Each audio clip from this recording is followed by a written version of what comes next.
Well, is persecution coming, and how do we prepare for that? Well, first of all, we never know what's going to happen. We can say that if things continue in the trend that they're going right now, persecution is quite likely. Now, there's a type of socialism in Europe, and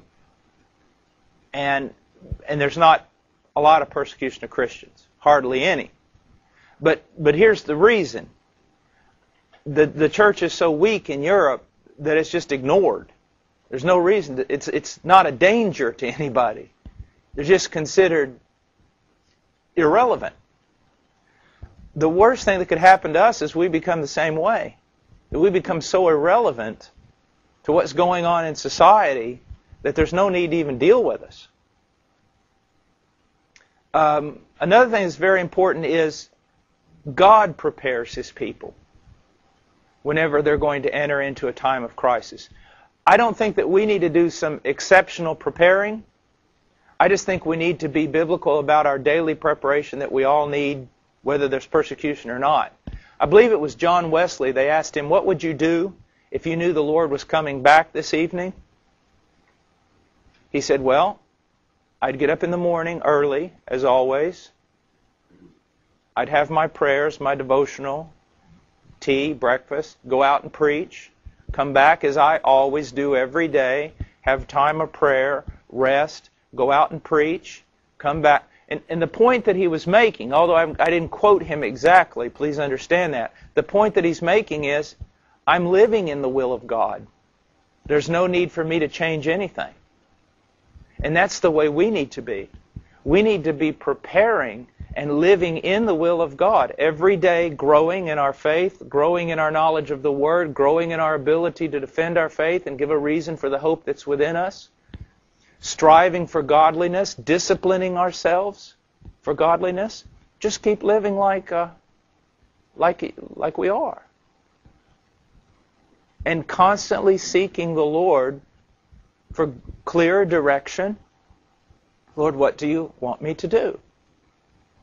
I have to admit that with these change of events, that I am really earnestly seeking the Lord. Lord, what do you want me to do? How then shall I live? What would you want me to do something different?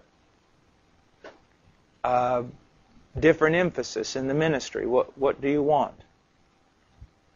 And so, brothers,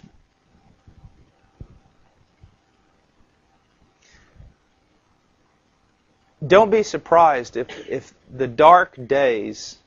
First of all, I've got one thing I'd like to recommend. Don't listen to a lot of talk radio.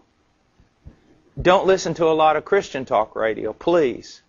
You're going to get so scared, you're going to, do a Y2K thing on us or something. Start hoarding food and, go live in Alaska or something. I don't know. I mean, don't do that. Read scriptures, continue on, grow in godliness, and be hopeful and positive. We don't know what's going to happen. I mean, after all, maybe the postmillennialists are right.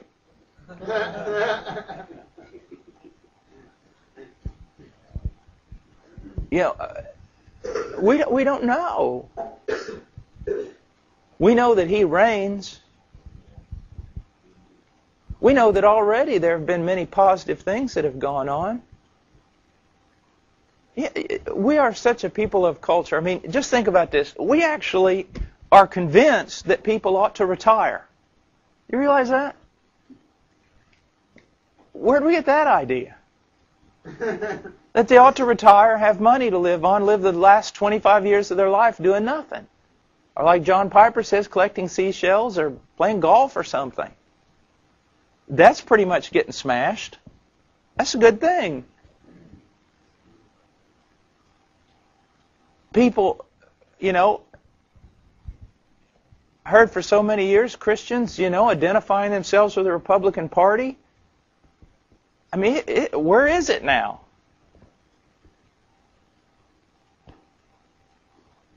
You see, I mean, there are a lot of positive things. People who were hoping in things that they should not hope in, they're no longer hoping in. They're hoping in God. They're crying out to God.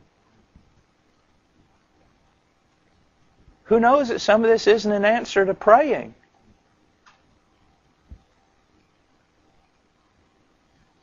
Look, they're not the ones that have the power.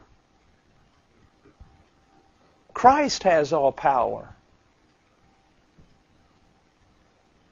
You read about wonderful works of God in history and Christians shining like lights in the midst of a perverted generation, and you read those books and you go, oh wow, man, I wish I just could live like that, live in that time, and wow, Christ being so real.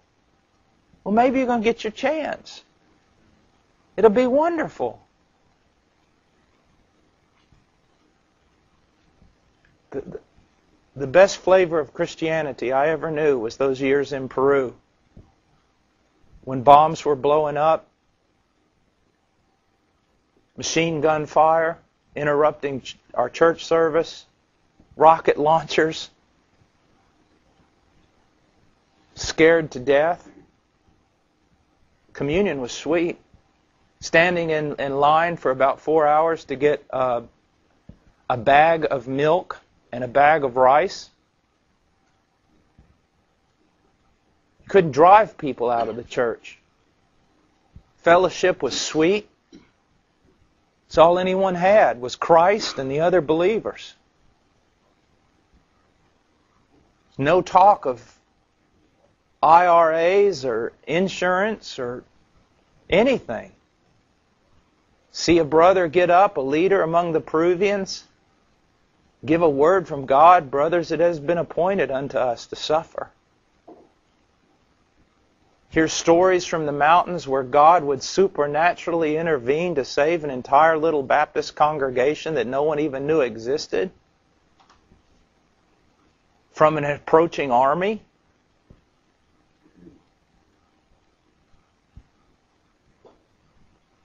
One terrorist asked, a couple of terrorists asked, why did you guys not come in and kill everybody in that church? Well, how could we with all those soldiers standing around the entire building? And they were the biggest soldiers we've ever seen in our life. There's no way we were going to go up to that church building. A little mud hut Baptist church in the middle of the mountains. Yeah, there was an army around it. You delight to read about those things. You may get your chance to live in them.